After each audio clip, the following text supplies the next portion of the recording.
lakukan dalam space waktu yang sudah berjalan ini? Baik,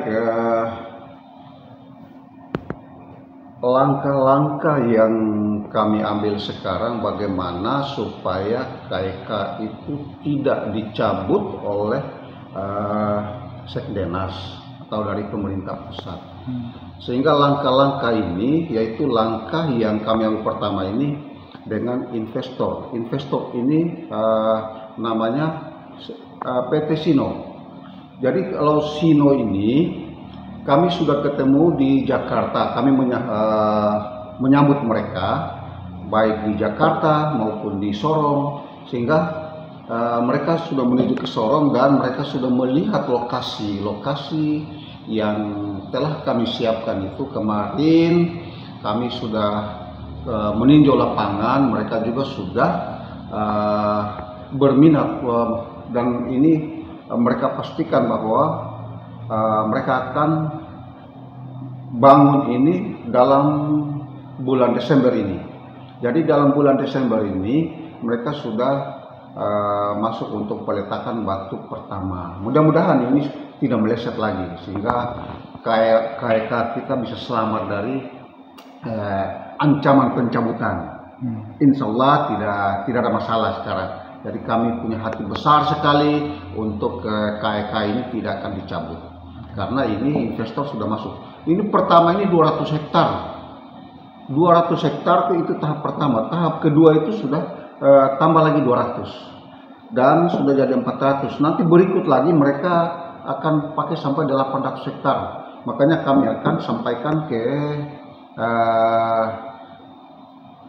warga di sana untuk bisa memberikan tambahan, dan ini juga nanti kita kerjasama dengan pemerintah daerah akan diupayakan sehingga ini karena untuk kemajuan ekonomi di Kabupaten Sorong ini. Tawaran perusahaan itu bidang apa, Pak? Smelter. Masih smelter ya? Ya, smelter.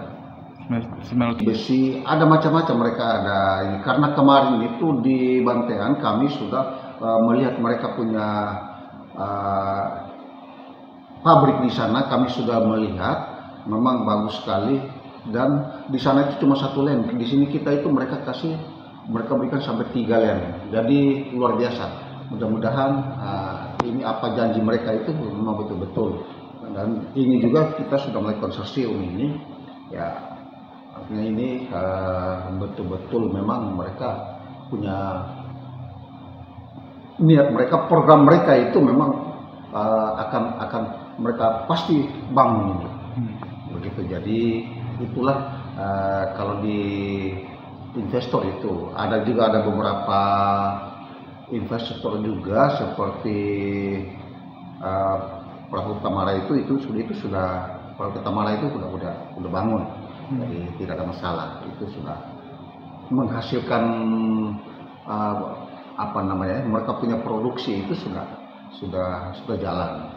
Buat kapal-kapal pesiar, nah itu sudah ada di pelabuhan di sana, itu luar biasa. Itu sudah kalau Bapak Ibu saudara-saudara bisa kunjungi ke sana untuk melihat-lihat, itu sudah ada parkir di laut maupun yang ada di dalam bengkel mereka itu sudah ada itu. Bagaimana MOW menjembatani kepentingan daripada perusahaan yang akan masuk ke KEK Sorong sendiri? Yang dimaksudkan dengan membeli lahan itu dari perusahaan mana ya? Dari investor mana? Kalau setahu kami tidak ada yang mereka beli. Mereka tidak ada yang beli. Kemarin itu mereka sampaikan memang sewa, lahannya sewa ya? Sewa, tidak ada yang beli. Itu tanah itu milik pemerintah daerah. Itu untuk mereka untuk membangun, tapi bukan beli, itu tidak dijual. Oke. Terus untuk itu apakah sudah dikirimkan dari perusahaan sana, Pak, untuk berinvestasi di KEK Sorong? Sudah, kalau surat minat itu mereka sudah kami sudah terima itu, jadi semuanya sudah beres, tinggal hari hanya mereka bangun. Oke.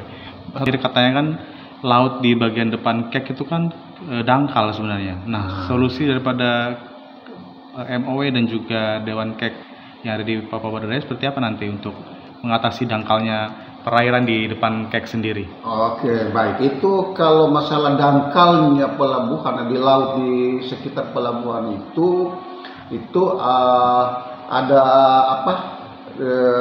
Kita sudah membuat apa ya? Pada dari pemerintah mereka sudah siap-siap untuk keruk atau pindah apa terumbu karang ya, itu akan dipindahkan, dan itu dari investor juga sudah siap untuk melaksanakan itu. Jadi tidak ada masalah itu, nanti mereka ini. Yang penting izin lingkungan itu sudah jadi, sudah siap semua. AMDAL itu yang mereka sudah lihat itu, dan mereka sudah pelajari itu semua, dan pasti bisa. Begitu. Siap. Kami tidak membatasi dan kami tidak menolak. Kami terima kalau dia datang lagi, itu tidak ada masalah. Kami akan siapkan, karena sistem kami sekarang siapa yang duluan, ya kami persilakan. Tapi kalau Trinitan ini sampai saat ini juga tidak ada berita. Cuma sampaikan bahwa tunggu ada gas dulu. Tapi paling tidak dia harus menghubungi kami, apalagi sekarang ini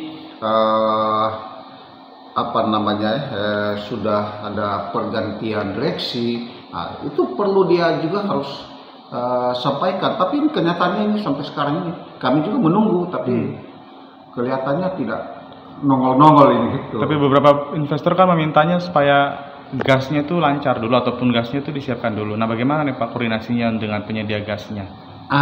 Kalau penyediaan gas, kebetulan kami sudah rapat dengan Petrogas. Petrogas ini menyampaikan dia sanggup berapapun. Dalam bulan Maret itu sudah bulan Maret nanti itu sudah hasilnya sudah ada. Kami langsung sudah berkoordinasi dengan Petrogas. Tapi ini juga bisa, ini yang ada ini mereka tersedia mereka. Masih cukup ya maksudnya gas yang ada ini? Cukup ya. Apalagi ini sementara lagi di bor ya, apa namanya itu? Rasi. Itu ada, itu sementara ada 20 sumur. Sementara itu baru 2 sumur ke 3 sumur mereka ini. Tapi yang sudah ada itu sudah banyak itu. Kemarin kami hasil rapat itu memang banyak sekali. Jadi mau berapa kita Trinitan mau butuh Trinitan lagi Sino ini mau butuh 50 sampai 80 juga mereka siap. Jadi tidak ada masalah itu. Intinya berapapun permintaan pasti akan bisa. Nah, cuma masalah waktunya saja, jadi bertahap gitu. Waktu sudah oke semuanya, lancar semuanya, jadi tidak ada masalah. Yang penting kita itu kerjasama dengan pemerintah daerah. Jadi kerjasama kita dengan pemerintah daerah itu sangat penting, karena perusahaan ini kan punya pemerintah daerah. Ya saya sebagai direktur di sini, saya hanya menjalankan apa yang harus program apa yang harus perusahaan ini harus jalani. Jadi tapi yang penting kita jalan jangan main sendiri-sendiri. Kita jalan itu harus koordinasi dengan pemerintah daerah sehingga semua itu jalan dengan mulus, semua itu jalan dengan baik. Jadi tanpa ada kecurigaan. Kita terbuka, open semua. Jadi silakan. Seperti itulah kerja kami sekarang ini begitu. Terima kasih. Itu yang saya sampaikan. Mungkin ada hal-hal lain, silakan tanyakan.